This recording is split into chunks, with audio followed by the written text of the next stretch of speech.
ตอนนี้ก็กำลังลงไปเมืองลองแกงพี่น้องเอ๋ยลงจากจุดชมวิวเรือนของพระเจ้ามาสวิตในสมัยพระราชาจากลาวเนาะกำลังลงไปแล้ว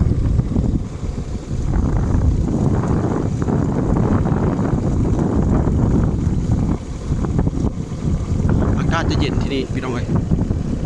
กลางคืนนี้อากาศเย็นดีช่วงหน้าร้อนก็เย็นแต่ช่วงหน้าหนาวน่าจะหนาวแห้งนะที่นี่เพราะว่าเป็น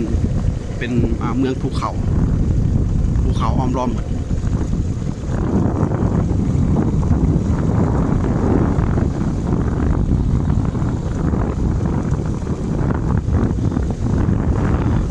ป่าไม้ธรรมชาติยังเหลือหลายอยู่เขตนี้เพราะว่าประชากรที่อาศัยอยู่นี่มันค่อนข้างน้อยพี่น้องเลยค่อนข้างบ่หนาแน่น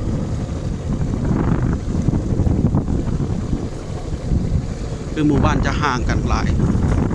ประมาณ10กว่ากิโลเมตร20กิโลเมตรจึงค่อยมีหมู่บ้านหนึ่งเป็นหมู่บ้านน้อย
ใช้เวลาขึ้นมา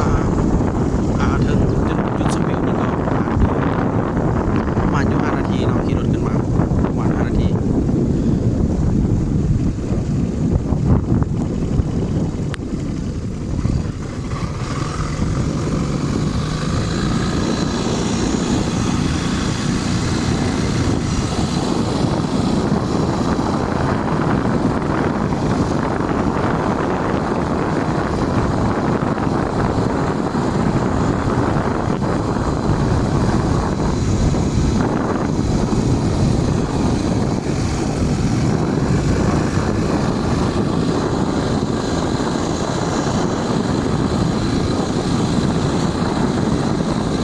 ใจเดินพี่น้องเดินที่เข้ามาส่งคลิปเด้อ